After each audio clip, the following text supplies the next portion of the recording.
Welcome to Made for Mondays, the source for digging a little deeper into the Believers Church Sunday messages and finding ways to apply them to our daily lives. Together, let's take a deeper look and find a way to bring Mondays back to Hey everybody, welcome to the pod. My name is Heather, and who's with me today? Hey there, Heather. It's me, Jamie. Hello. Yay, hello, I'm Rochelle. Hi, Rochelle. And I'm Meg. Hi, Meg. Hi. Meg's first time. Really? It's first time? Well, technically second time because I visited on the Polarizing series. Oh, So that's I'm a guest. This is my first staff time. Staff time. Yeah. Yes. So Very remind nice. us who you are. I'm the Hub 757 director. Yeah, you are. What's going on at Hub lately, Meg? Oh my gosh, all the things, guys. It's summer, so we have all of our family reunions and business meetings, but we're ramping up for fall, which is so exciting because it's all things events around here. So it's a lot of fun. Yeah. Yeah. And you've been doing collectively, we've been doing some changes to one of our big rental spaces in the gathering room. Yes, which is so exciting. We should just on Sundays require everyone to do a little tour in there. Yeah. We have a brand new TV and surround sound speaker system. Nice. So we're so excited to share that with our guests and clients because we're going to be able to use that room so differently than how we have been. It's really great. And that's the space now where our middle school experience is happening on Sunday mornings. So we wanted to make that a better experience for them. We've also been doing our discovery experience in there. And so that's a better environment for them with this new setup. And For, You don't need for a little while. binoculars. Until and now middle- we're like until middle school is expands, taking over yeah. and we're doing some shuffling with some of that. But It'll be it's great. all Great it's all good problems to stuff. Great have. problems. Yeah. Yeah. Great problems to have. Yep. So you guys, did you do anything fun this weekend? So Bonnie's That was like kind of a little bit of an evil yeah. chuckle. So, What's I mean, that it's all my about? standard okay. weekend. So Bonnie's out of town. Oh, that makes it even a little more. Yeah, so I had to turn the apartment over a couple of times, and I had a funeral on Friday, and I'm trying to get a message done for Tuesday. So I pretty much worked all weekend, but I did also stumble onto a new Netflix series that I'm really enjoying. What is it? Is it Owning Manhattan? Yes. Yeah, Yeah. Owning Manhattan. I don't recommend it. But it's really good. Used to do it. Yeah, it's been a Yeah, lot of fun. you can't endorse this. No, I can't endorse it. Right. But like the multi-million-dollar apartments for sale in New York City is what really, that's my favorite part of it. There's a lot of, it's a kind of a trashy reality show. But the real estate angle is really fun. just looking at the Yeah. apartments in this thing is pretty incredible. It's pretty wild. Yeah. Yeah. Okay. Yeah. So in between all of this stuff that you had to get done, that's what you That's were what I locked was in doing. on. Okay. Yeah. Pretty much knocked out the first season. This weekend. Got it. Yeah. Yeah, that's what Netflix will do to you. Yeah, You know, it it sucked just me sucks in. you in. Yeah. Yep. Super fun. Happens to the best of us. Yeah. It really does. Yeah. Redeeming my time. Yeah, last Right. days and all, you know. You're right. Girls, man. anything fun? What did you do? Yeah, so Water Country? Water Country USA for free. Yes, enjoyed all of the rain and playing in it. So good for my garden. I loved that. Friday night was date night, and it was so much fun. It was a surprise. He was like, we're going here at this time. We're going to go eat first. And I could not figure out what it was. We were in Ghent, and I was trying to figure it out, but I wanted to be surprised also. Yeah. And I was like, something that starts at 8 and it's only an hour and a half? What?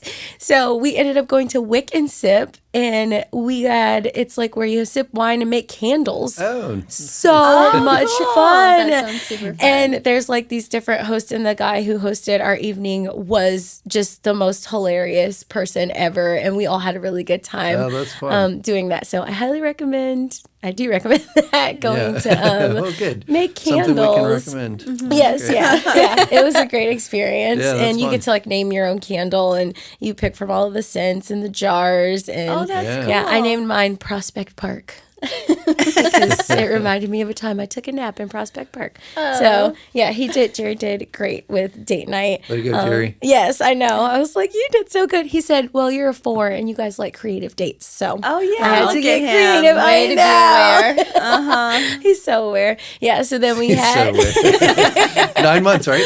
Yes, yeah, Yeah. 9 months we're celebrating. exciting. So it's been the best 9 months. Yeah, that's so good. Yeah, it was a good time. And then we had basketball on Saturday morning, coaching again.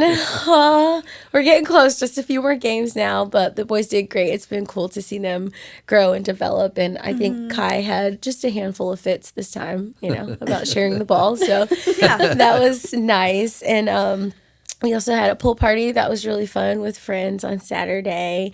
And then, yesterday went out to lunch with friends. I had another great eating out experience yesterday. Okay. Went to the Maud Olive. Oh, and yeah. it was I love that place. Maud Olive. so good. Yeah. They Downtown do, Suffolk. yes, yeah. It was awesome. They do a plant-based omelet.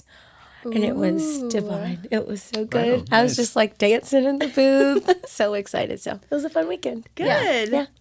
How about you? Well, Friday I had stayed in the house all the day long, which anyone who knows me knows it's a recipe for disaster. Even though I was productive, I just have to get out of the house to know that I'm not going stir crazy.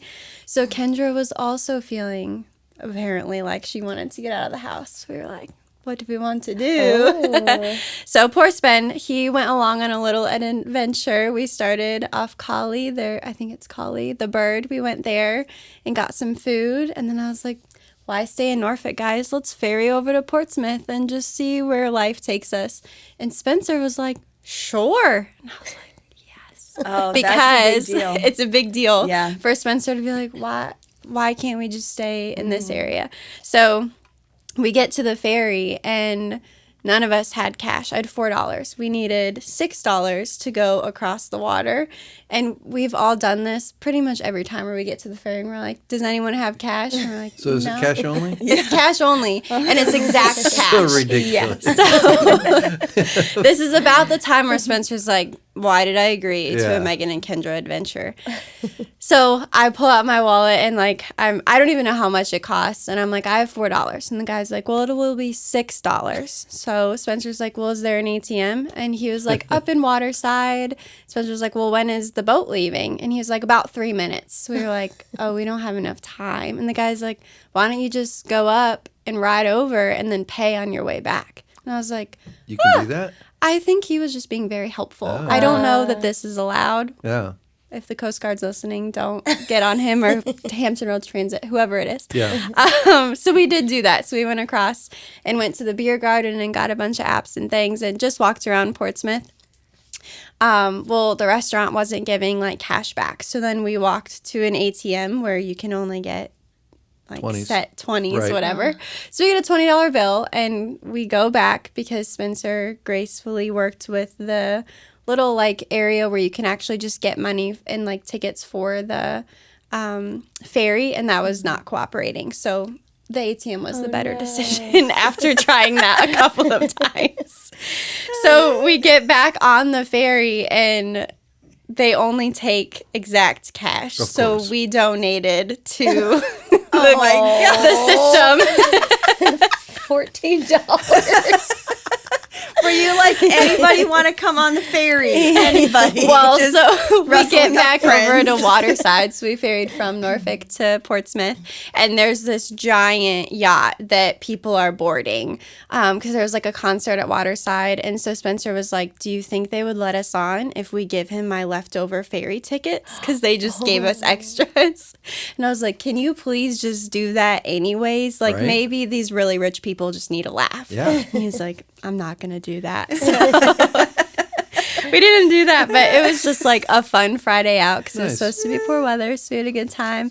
And then I also indulged in the reality trashy TV on Saturday with Josh. So we started Love Island because his friends were watching it. Good trash. Oh man. This is what we're talking about today. Let's wrap up Also, the pod. don't condone it. That was literally all our Saturday was because we were trying to catch up for the finale, but we did not. There was a point where I was like, my brain can't take this anymore. So Good choice. that was our weekend.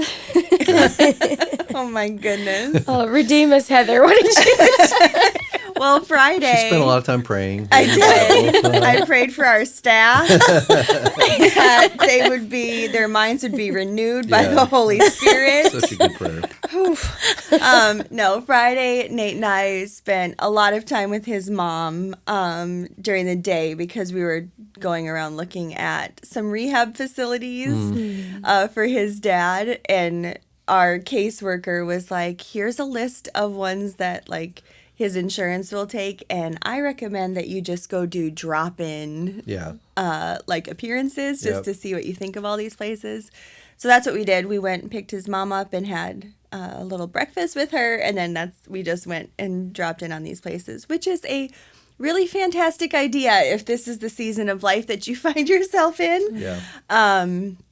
Because we crossed a number off of our list, which sure. also made us have to find new ones to put on the list. Yep. So we're starting that process over again this week. Bonnie's been doing some of that. It's not a fun experience, but anyway, so we did that for most of the day, and then we met some friends Friday evening, and that was really fun. And Saturday was just kind of a day at home for us. And then yesterday, after a wonderful service, which I can't wait to talk about yesterday's message, we had just a really fun day outside. We spent most of the day on the boat, and it was such a beautiful day. Yeah.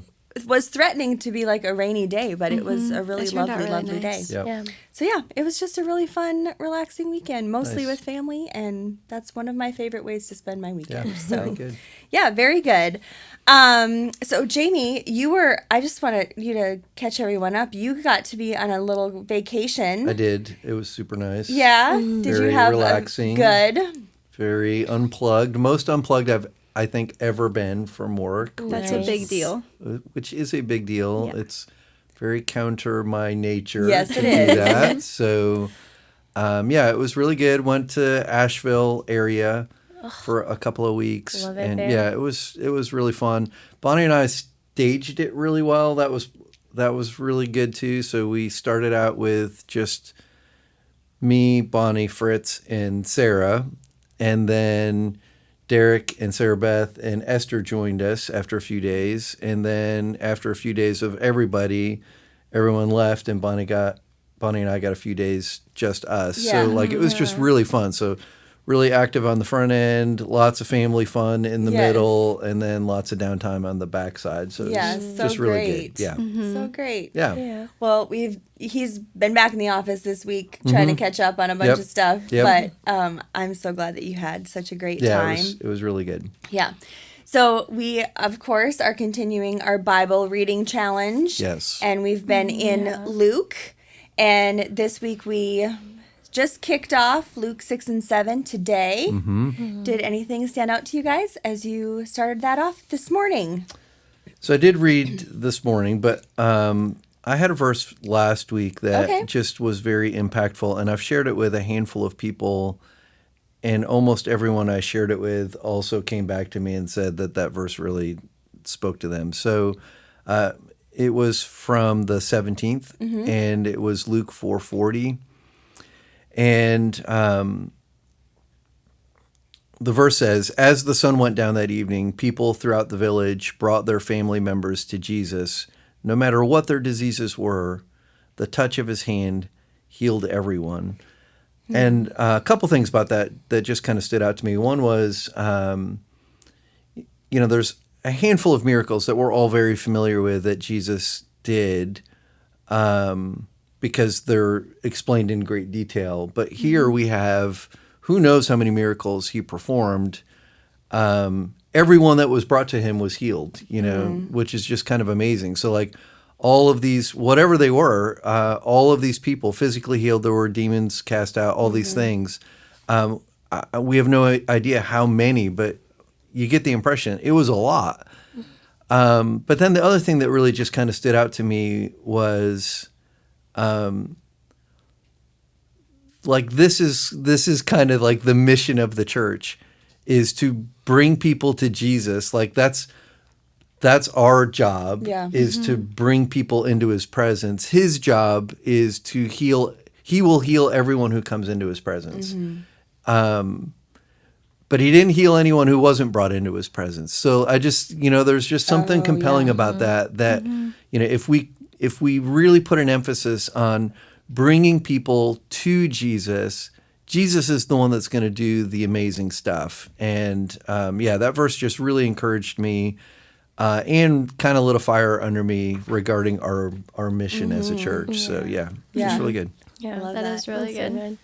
Girls, did you have anything? Yeah, so I was reading this morning, and one of the things that stuck out was there's a lot of testing in these chapters, like, you're doing this on the Sabbath, and do you even know who's touching you? So you see like a lot of legalism kind of, they're testing.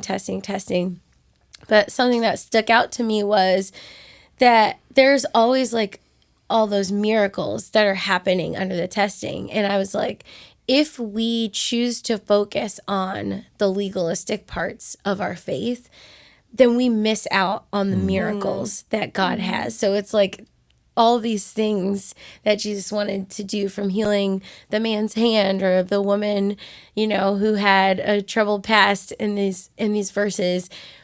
We have to tune into that. And it's almost like that's what Jesus is demonstrating, is like there's so much to be done here and so much healing. You're focused on the wrong thing. So it was like a good check-in. Yeah. That's awesome. Yeah, I always when we do these readings just get this inner feel, because reading it specifically I highlighted with the Jesus healing the man who had the withered hand. Yes, it was crinkled hand. No, but he was to heal his hand, and they wanted to catch him doing that so that they could accuse him of not resting on the Sabbath. And every time I'm always like, this is so silly. Obviously, why would they not want Jesus to do that? But then I get that feeling because I can get so caught on the rule in my daily life or on the literal thing, that just how relatable that can be, even though that in my mind seems so simple. Jesus was newly doing this. And so even today, in my own life, where I can be well, yeah, I do want Jesus to heal people, but are there just ways that I get into my own literal aspect of my mind where, it's just a good thing to think through of how is that applicable today? And I think even your question, you asked, not to jump ahead, Jamie, yesterday, but about anxiety and fear of just putting that into my own space. How do I do that? Is just such a helpful question. And I felt like that was really relevant for me, at least in Luke 6. Yeah, it's good. Yeah, I loved, and I just, it's one of those things I love, and I've said it before as we've been going through this, just how you see the stories mirrored through the Gospels and so we've already read these together as we've gone through Matthew already, and now we're in Luke. But so in chapter 7, verses 33 through 35, Jesus is saying, he said, "For John the Baptist didn't spend his time eating bread or drinking wine, and you say, he's possessed by a demon. And then the Son of Man, on the other hand, feasts and drinks. And you say, he's a glutton and a drunkard and a friend of tax collectors and other sinners. But wisdom is shown to be right by the lives of those who follow it." So he's speaking to them and saying, it doesn't matter if we're not doing the thing or if we're doing the thing. Someone is going to find fault with both things. Someone's going to say that both things are wrong, but we have to no matter what, by wisdom is shown to be right by the lives of those who follow it. So that just really stood out to me today, especially given the climate that we're in currently, and just knowing as followers of Jesus, we have to be aligning ourselves with Jesus. And like, if that's who our guidepost is, then, that's the thing to be following. So that kind of takes us right into this amazing series that we're in. Yeah. And I've been so excited about this series. I'm so pumped about being 2 weeks into it now. And Jamie, you just did such a great job of introducing us to David. So you made a case for David because, and I loved that you made a case for David with the congregation, because you made a case for David even with the teaching team. I did, yeah. Because we were like, as we were setting up this series and talking about who we were going to be having on the list. Yeah, we didn't want well-known people. Right. So that was part of the... Jamie came to the team and he was like, so I want to talk about David. And we were like, David? Yeah. So full disclosure, I was approached by another church to do a message on David and Goliath. And I was... Here's how long ago this was. I was in the hospital when I was asked. So that was back in May. And they asked me if I would do a message on David and Goliath and record it. And they're planning to play it at their church second weekend of August. And so I thought, as soon as they asked me, the first thing I thought was, I don't think I've ever taught on this story, first of all. Because it's just such a well-known story. I don't think I've ever taught on it. So, but I immediately just started praying about it. I went and started reading it, and I was just like, I want to, God, give me a fresh look at this story. And immediately what I focused on yesterday came to light. So then I thought, well, I could double dip this message and not have to prepare an extra message, which is a lot of work. I could redeem it and use it twice, so for two different churches. But this was the only series that it would work for. Right. Yeah. So so then I started thinking, well, I mean, David really was. I mean, if you go through the beginning of David's story, he really was a nobody. Like, he was the most underestimated person in the room. So so that became my argument. My argument was, he was a nobody before he was a somebody. So he pled his case. Yeah. And we all felt like he qualified. it held water. Yeah. Thank you for indulging me. Yeah, 'cause it worked out. So I think, you made your case yesterday. And that, I think, just opens up a really important question that you posed to everybody yesterday. But I think it's a great question to ask here, too. Have you guys ever felt like you've been in a situation where you felt underestimated or even overlooked? And maybe that's something in a job situation or a family situation. But I think David's, where he was at, is so relatable if we just kind of stop and think about it. Mm-hmm. Yeah. So I'm the youngest of four. So I always, the youngest is always kind of underestimated, So for me, it made me, I was very driven as a little kid to, like, from a very early age, I kept thinking, like, I'm going to graduate from college. I'm going to do this. I'm going to do that. Like, I just had in me, like, I'm going to prove myself thought about me that drove me very much as a younger person and teenager. It's why I joined the Army when I was 17, and all the things that I chased after was to prove everybody wrong. Nice. I definitely have often felt overlooked and underestimated. I think, like, some key ways that it's happened in my life is, like, definitely, like, as a Black woman. I know in college, I'm not going to name specifically the school, I loved this school, but there was my degree's in theater, my background is in performance, and this was, like, a great program that was heavily funded by some conservative organizations, and there was a lot of roles that I was overlooked for on the main stage. I always got cast in the black box shows that were student directed, or even that other directors and professors were doing. But I only got cast. It was like one show that was the main stage, and it was a great role. I got to play an elephant in Jungle Book, but I was like masked in a giant elephant head, and I had 2 other actors playing my back end. It was so much fun. But when I started to inquire about it, because I would watch, other performers who maybe hadn't, they didn't have the experience that I had. I'd been doing this for years at that point. I mean, in high school, I just hit the ground running and was always doing shows, traveled, doing performance. And they specifically said that I found out that it was because just the audiences that were coming there were more conservative, and so they weren't putting as many Black actors on the main stage performances. So I have dealt with that a little bit and I think the bigger way that I'm regularly underestimated and overlooked is by myself. I think that oftentimes I can count myself out, which is a big way I just felt inspired by David in this story. It was like, he maybe didn't have the confidence in himself, but he knew who God had created him to be. Yeah. And so that just spoke to me so much. That's a good insight. Yeah. Yeah. Thank you. Yeah, absolutely. Yeah. Thinking about this, for sure, I agree. I underestimate myself the most.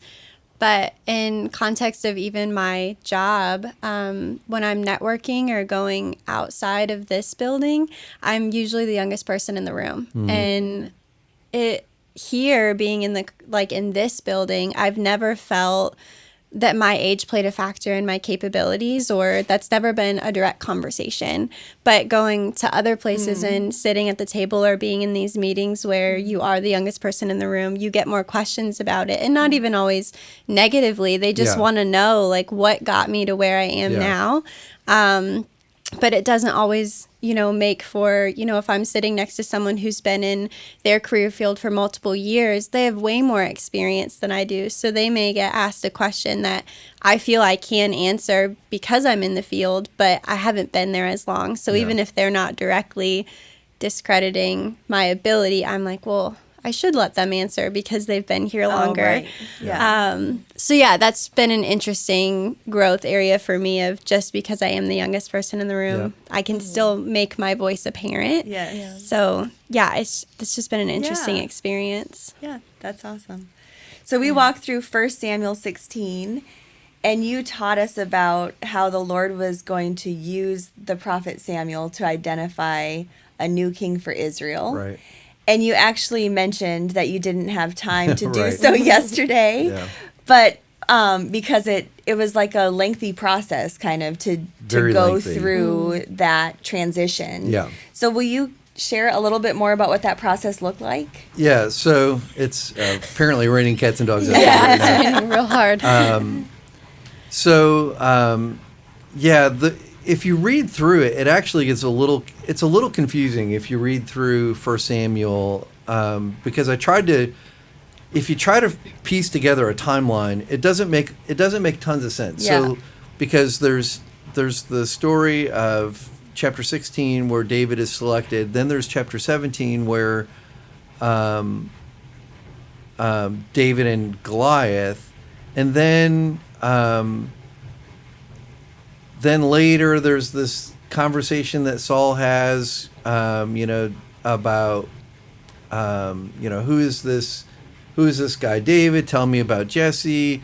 But then, like, David's working in the palace, and, like, if you start piecing it all together, there's times where I don't know that it's necessarily chronological. Yeah. So, like, the stories are there, but I don't think if you try to make sense of it reading just like 16 to 24 or whatever, you're going to get turned around a little bit. So I don't think it's necessarily chronological. But anyway, what ends up happening is David does end up getting, in part because of what happened with Goliath, he gets some notoriety. He ends up working in the palace with Saul. Saul becomes insanely jealous of David, and it begins this very long adventure of Saul basically trying to kill David because he views him as a rival. And that's where a lot of our Psalms are actually written when David was on the run. So, like, it's just kind of interesting. But it took 14 years from the time, the estimates are 14 years from the time that he was anointed as king to the time that he actually ascended to the throne, which is a very long journey. Yeah. And, you know, that I mentioned this in one of the services yesterday, but, you know, the promise of God was in 1 Samuel 16. Yeah. But it took 14 years. And not only did it take 14 years, it took 14 years and some of the darkest days of David's life where he's being hunted down and living on the run in order to see the promise of God fulfilled. And I know plenty of people who are on this side of a promise from God that they're just completely disillusioned, and it's been months and they're wondering what's going on. Yeah. You know, God's timeline is just not our timeline, and I don't understand why. I don't get it. Although David was certainly forged to be the person that he was through that 14-year experience. You know, there's no way he would have been the king that he was without that time. So, I mean, I don't know. Maybe that's part of the answer, I guess, I suppose. But And that's so interesting to think about, too, because, like, especially in this situation with David, like, it was very clear, like, Samuel came and, like, anointed him as king. So he, like, knew. Right. He Right. had this very, like, a knowing that this was going to happen. Yep. And I think sometimes we have, like, a sense that something's going to happen, Yeah. and we're Right, still right. like, this is taking so Yeah. long. Yeah. Yeah. And David had a knowing. he had clarity. Yeah, that something was going to happen, and still, Yep. and then had to go so long. So yeah, what an encouragement Yeah. this story could be Yeah. for Absolutely. that waiting period. Yeah, it's an incredible story. I'm trying to remember the book, but there was a book written. It's a very, very short book. I'll have to look for it and maybe share it later. But it's about that time of David being hunted down and forgiving and not checking his, like when he had an opportunity to kill Saul on several different occasions, he didn't Yeah. do it. Oh, And I vaguely remember. Yeah, it's a pretty powerful book on just the idea of forgiveness and revenge and those kinds of things. And it's just a small little book, but it packs a pretty good wallop. Yeah. Yeah. So Samuel shows up at Jesse's house. I loved you talking Yeah. through this. It's an incredible He story. shows up at Jesse's house knowing that the next king is there. Yep. And Jesse has 8 sons. Yep. The And youngest invites- of whom is David. Right. But he doesn't even add David to No. the lineup. Like Nope. this, he doesn't even bring him into the mix. He's got sheep to watch. And I know you said you would have brought all of them out at once, but how annoyed would you have been if you were Samuel? Like, Right. Samuel's standing there and Jesse's just like bringing them out one at a time. Like at some point, I would have just been like, dude, bring all of them out all together. Like, how many are you going to keep bringing? That would have been so annoying. But what I loved about how you kind of tied the bow on that section of this is you not only talked about how, you know, marginalized David would have felt, but you spoke to us in the room as like just calling our attention to not marginalize people. Yeah. Yeah. And so can you just remind us that already heard the message, but even to our listeners that maybe haven't yet listened to the message, just what was going on there and how we can actively today put into practice the lesson of that part of the story. Yeah. So, I mean, basically, you know, God throughout Scripture always champions the underdog, the marginalized, the looked down upon, it's always the people on the margins of society that somehow Jesus always elevated, you know, and brought dignity to. And so I wanted to remind people, like, if you feel as if you're on the margins, you know, just know that God sees you. And that's how David had to have felt that way. You imagine how David must have felt when he knew that, like when he got the backstory that his dad was told that one of his sons was going to be the king, and everyone was brought in except for him. Right. Like that had to be just so. Talk about a father wound. There's been a lot written about father wound stuff. That had to have been a moment for him to wrap his head around. But I know a lot of people who feel that way, and to know that God sees you and loves you, and I just think is a pretty powerful thought. But then the other side of that is, particularly, we were talking before we started the pod about some politics, but particularly in this political season that we're in, where people dehumanize people on the other side of their political perspective. My warning was, we don't dare marginalize someone that God loves. And who does God love? Everyone. Mm-hmm. And so, we need to guard our hearts and our mouths during this time. And when you hear a politician dehumanizing and marginalizing someone with their words, and it happens frequently on both sides of the aisle, like as a Christian, that should cause you concern, and don't pile on with that kind of talk, because it's so anti who Jesus is, right. And it's so anti who we've been called to be. I wrote about that in the Outlet article last week. How our words have so much power.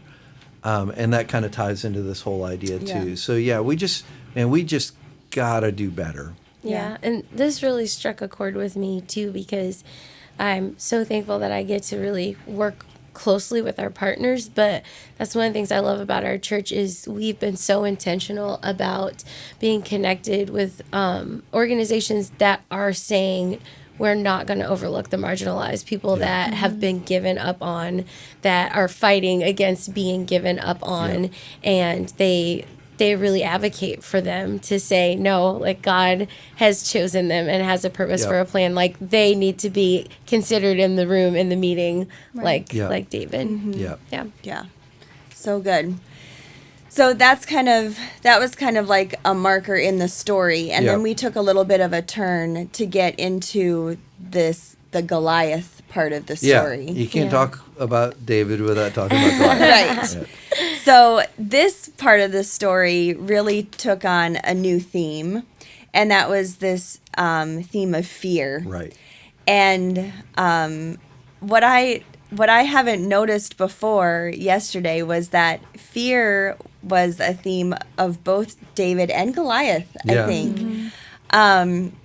So fear is a good theme because Goliath, just his whole stature and demeanor brought about fear. Yeah. So what are some of his stats? Yeah, he was over 9 foot tall. Yeah. So that's pretty big. 125 pounds worth of armor that he's wearing. Right. Wow. So that's a pretty heavy outfit. He's got a spear with a 15-pound arrowhead at the tip of this spear. So that would likely do some damage. Yeah. And he's a professional trash talker. Yeah. So words can be super intimidating, and he was very intimidating. So those are his. Yeah, I could stats. almost imagine when they're like in the octagon at the UFC, or when they're like giving out the stats, or when the guys are coming in the arena and they're saying like who. And just like hearing Goliath's stats, and then if like they were calling out David's stats, like, what do you think his would have been? Like 5'9", I'm weighing at 150 pounds. Maybe It's been like, this poor guy is just gonna get demolished, Yeah. But I loved too that you said Saul was afraid, and you said fear of a leader breeds fear in the team. Yep. And fear is contagious. Yep. So I would love for us to just talk about some ways that we're seeing fear infiltrate our culture right now. Because I think this part of the message is just, I mean, we're talking about it just a little bit, but how are we seeing that happen? It's infiltrating our culture. Yeah. Yeah. The crazy thing to me is, we all kind of know that, like, when it comes to social media stuff, like the verdict is in, the research has been done. We all know that there is a link between the rise of anxiety and fear and use of social media. Like, it's a well-established research point now. And yet it's not modifying our behavior. Yeah. You know, it's like we know that, and yet we're afraid to not engage in it because we're afraid we're going to miss out or be left out or whatever that fear is. But I would think, like, the negative side would be enough to cause you to say, like, I need to dial it back. And even just like the amount of news that we consume. I used to be a really big talk listener, a talk radio listener. And I found that all it really did is agitate me, and nothing really changed. And so I moved over to NPR. So, but yeah, it's just like I can tell a difference in myself when I'm consuming more news. I get more agitated and I'm more anxious. And when I consume less, I'm less. Yeah. And I think that's the news cycles and social media in general, the algorithms and all the things, they're designed to prey on our fear because fear sucks you in. Fear motivates people to give money to campaigns. I mean, if the other person's they're trying to take away all my rights, well, then I'm going to give you money to make sure that they don't take away all my rights. It's, I've said this before in here, but we're being played. Yeah. And we kind of know it, and yet we continue to allow it. Yeah. Yeah, I don't have social media really, and that has definitely helped me when it comes to fear. Oftentimes, by the time I hear about something, it's already resolved. So, like the other day when, folks were kind of panicked over the internet issues that we were having, and I heard about it way late in the day, and it was already done. So it definitely helps to not be constantly fed what's happening in the world around us. But yeah, I think it's almost like, where do we look and not see fear infiltrating our culture? Yeah, would be a shorter list. Yeah, that's true. Yeah. Yeah, I think I was watching a nature documentary, and even in that, I think we can look at people will share the fear of, if we don't do something, this is what's going to happen.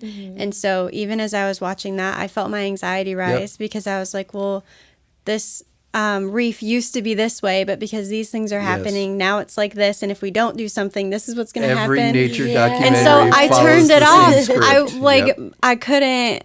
In that moment, I was like, oh, I'm just getting too worried about this.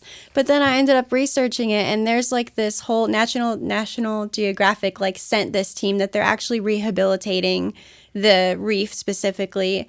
So, just watching that documentary, I was only learning about all the negative effects. But then there's actually things that are happening that are going back in and helping that thing. So I think even finding that balance of don't just listen to the one thing. There can be good things on the other side that just maybe aren't being talked about because it's easier to funnel the fear side of things. I love that. So that reminds me of something that happened with the kids, which I'm seeing it very heightened. What we consume and what we take in it gets in your psyche, and we have to be caretakers of what's coming in and how it translates into who we are. We were watching Family Matters, and I'm thinking, so innocent, so fun. There was this hilarious scene where Laura falls asleep and she has a dream, and she wakes up and she's like this old woman. She's got a huge donk. It's so funny. It's comical. So I'm like, oh, this is so funny. Ha, ha, ha. We're watching wholesome TV.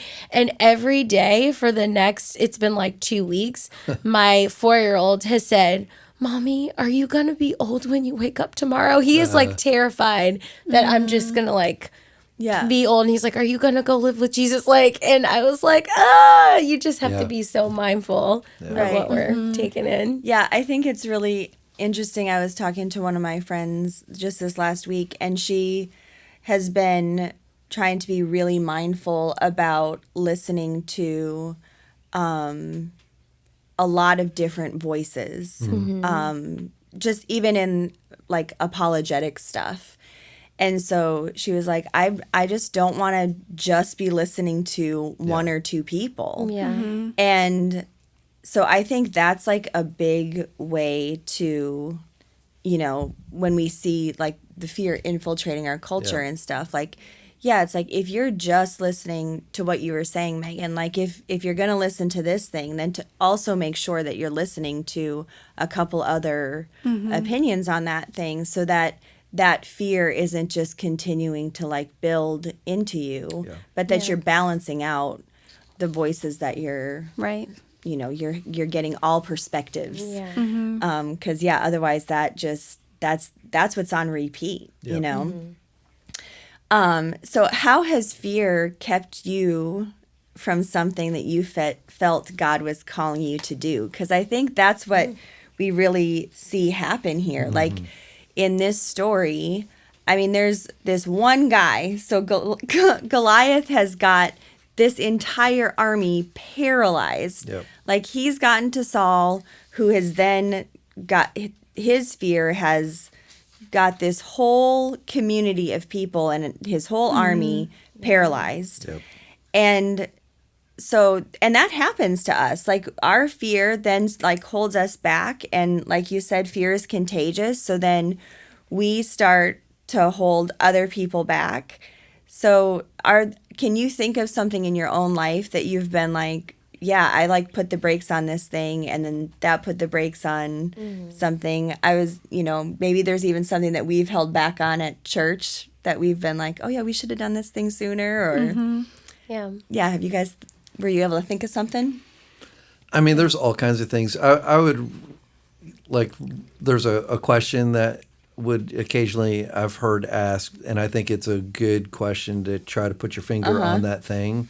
Like, what would you attempt for God if you knew you couldn't fail?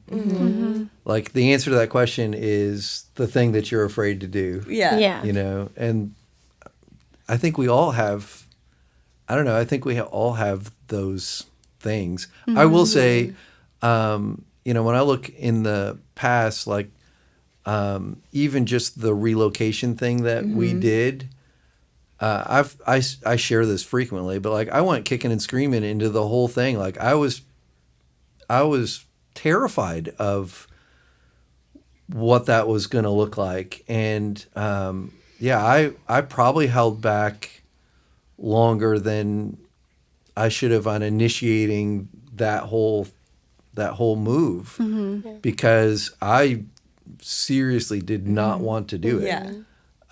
It was just too monumental. I mean, there's all kinds of things I think of that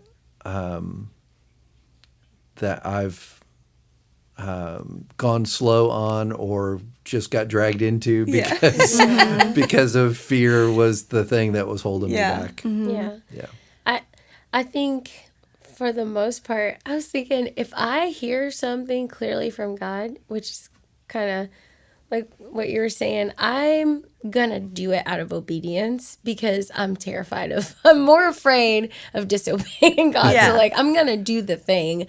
I might drag my feet or go kicking and screaming, but it's going to happen. So fear doesn't regularly hold me back in general. If I have clear vision, like God is like, I'm calling you to do this thing, and it's like laid out for me, and I'm like, well, I don't really have another option.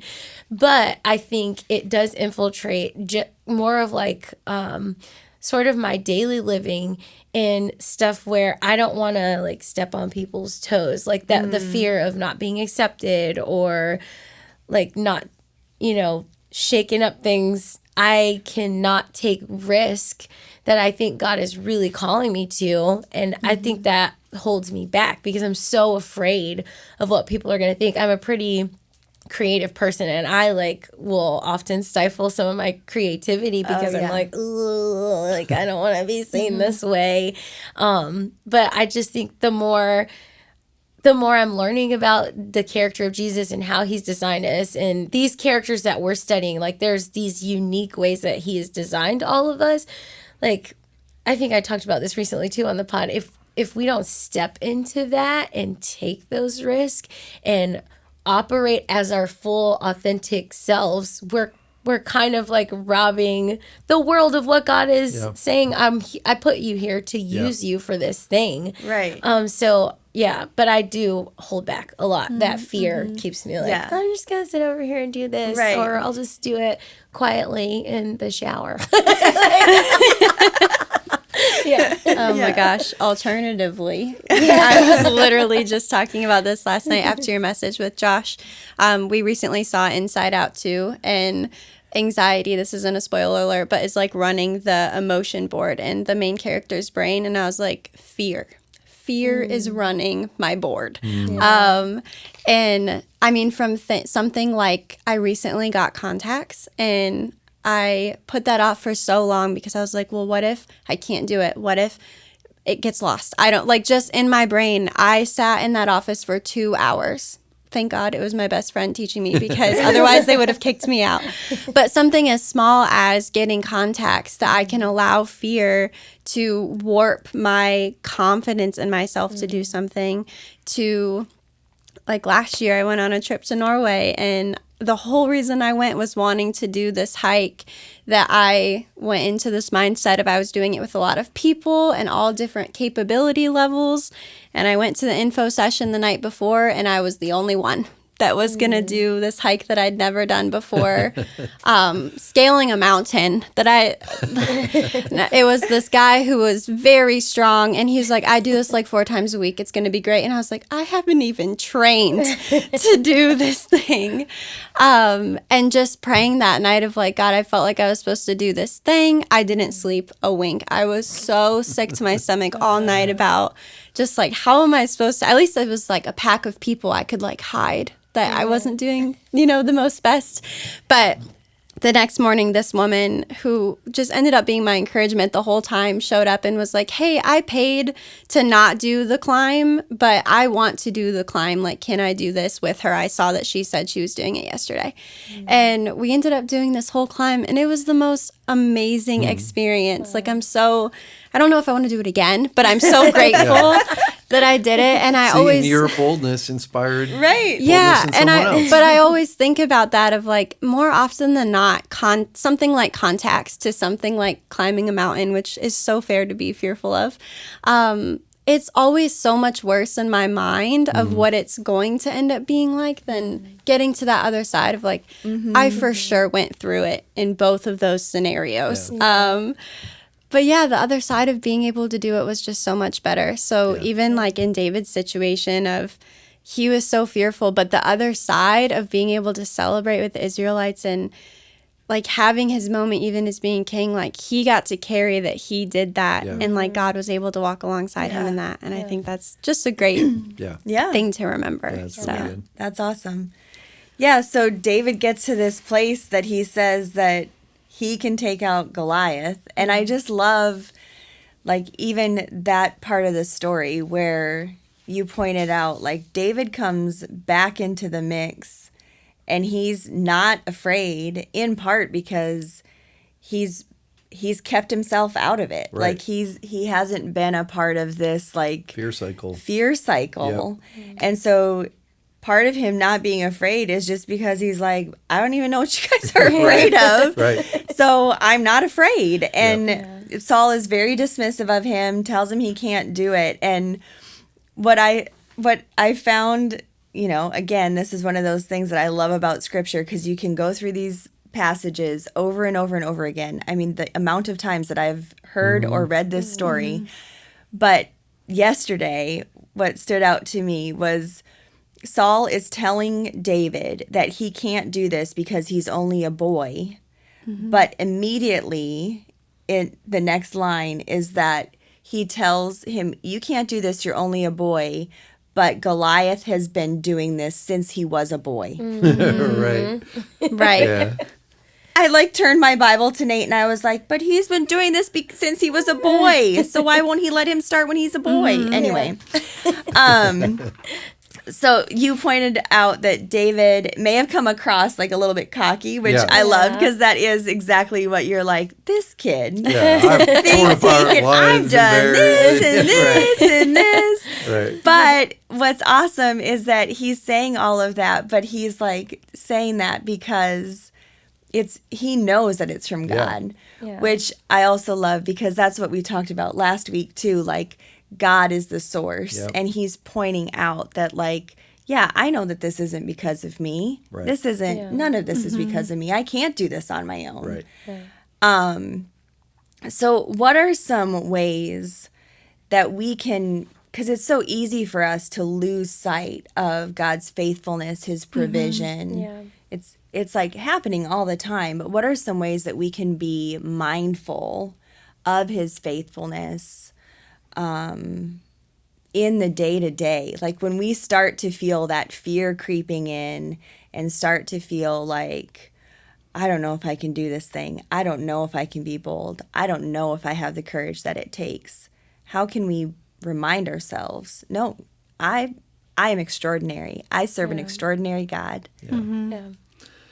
Yeah, I think, I think you're right that God does show up all the time in the little things. And, it just made me think of like the thankfulness journal, that people around Thanksgiving will, pull out and start filling in, but like every breath is a gift. And, every moment we experience, if we have our eyes open to it, just the faithfulness of who God is. And if we started, like I encouraged people yesterday to like journal those times where you've sensed God show up, but if you're looking for something incredible, you might miss it. It oftentimes is just in those very little things that God does reveal himself. And so if he pays attention to the small details of our lives, and that's where we often see the faithfulness of God. It's not usually Goliath falling in front of us. It's usually just something small, I had this great moment yesterday in the Commons. Derek and Sarah Beth and Esther were walking my way, and oftentimes in a busier setting, Esther's stuck on Sarah Beth like glue, but she came right up to me, and I was talking to someone else and threw her arms up for me to pick her up, and it was just the greatest moment, And it's just a small little thing, so but then you just see like, man, that's such a gift, and you could miss that gift if you're not looking for it. It's those kinds of things. I also thought of the activity I did in therapy years ago that I still do, and it was around how to kind of dissect thoughts that cause anxiousness, but I think fear and anxiety kind of like are intertwined. They tango a lot together. Yeah, for sure. So it was, you'll take the thought, so you can take the thought or the fear and list it out, and then you have to write the evidence for like why this thought is founded, like what supports it, and then what is the replacement thought. So it's like taking these things that we feel are, insurmountable. It really leads us to the gratitude, the goodness of the truth of what God actually has done and the things that he has around us to support us through whatever is causing that fear. And then when I would dissect those in that way, it would help me think like God is so faithful and draw me to his faithfulness and be able to exist in those beautiful moments and let those thoughts stack up, those moments that were so beautiful all around me. But if you were Megan in Norway, and you were writing down, why am I afraid of a mountain? Because it's really big. It's pretty legit. Yes. And then you got to go look and find the stats of, okay, well, how many people did follow this? I wasn't willing to Google. Yeah, but I think, like, even in that, for me, being fearfully and wonderfully made, fear isn't bold. Like, I am at all times fearful, and remembering all of the times that I've been fearful, but God has still used me. Like, that isn't discontender for me being able to do things moving forward. So like, keeping my faith is remembering I was fearful here and didn't know it was going to happen, but God brought me here. And I think for me, being a fearful person in the last year, being challenged of, well, what if you could do anything? Like, what if you couldn't be held back? I think it gives room that, look for Jesus in the small moments, but give Jesus a way to show up in a way that you didn't even think would be possible. Like, only Jesus can be given credit because you give him the ability to show up in a way that otherwise you don't think would happen, which has been so helpful for me as someone who just wants to stay in that controlled area. Yeah, well, that's the whole Paul in 2 Corinthians. God shows up in my weaknesses, right? You know, his strength is, it's in, I'm grateful for my weaknesses because that showcases God's power. That's basically what you're saying. Like, I can be grateful for my fears because he shows up in strength in the midst of my fear. Well, that's pretty amazing. It is. Yeah. I think a really good thing that I've found helpful for this kind of thing is just sitting in the Psalms, which so many are written by David, actually. And like, he gives so much praise and adoration to God. And so just having, like, when you do feel fearful, and even if it's not specific to like a circumstance where God has done something in you or through you, but just to focus on the character of God. Like, so much of the psalm is just adoring God for who God is. And so, like, being mindful of like God's character is such a good way to like get out of that cycle of fear, because you're just able to focus on the bigness and the extraordinary God that we serve, and that he is mindful of us. Then it's like, oh, well, I mean, what, you know, it just gives you a different perspective and helps you realize, like, we have nothing to fear. Like, God is on our side. And so, if you just kind of have some key psalms that you can go to that you can kind of reset your mind on. That's good. So finally, I just want to talk about our big idea, because it was so good, and it came a little bit later in the message, but because it's kind of a big application piece, I think. And that was, a single step of faith by one person can embolden the faith of many. So you challenge us to think about what we've been holding off on doing, even though we know the Holy Spirit has called us to do it. And you walked us through a variety of faith steps. So I would just like to talk about some of those. Can you kind of highlight what some of those were? One was around just inviting someone or having a spiritual conversation with someone. It doesn't even necessarily have to be inviting someone to come and sit with me on a Sunday. It could just be sharing your faith story with someone. And that's super intimidating for everybody. I mean, I know on a staff, like, we talk about it and we encourage it, but we could all give examples of where we chickened out, you know? For sure. So I think, like, that's so relatable. And so that was one of them, you know. But what if we start inviting and people start saying yes, and all of a sudden there's this great invitation culture that takes a hold? The result, the backside of that would be we'd see more people come into faith in Jesus. So we'd see more people taking steps to get baptized. It would be incredible, right? But it's fear that's allowing or holding us back from experiencing that. I didn't use this one because I was running out of time, but baptism was another one. You know, it can be intimidating to stand in front of someone and have your faith story told, which is what we do here. in front of people that you don't know.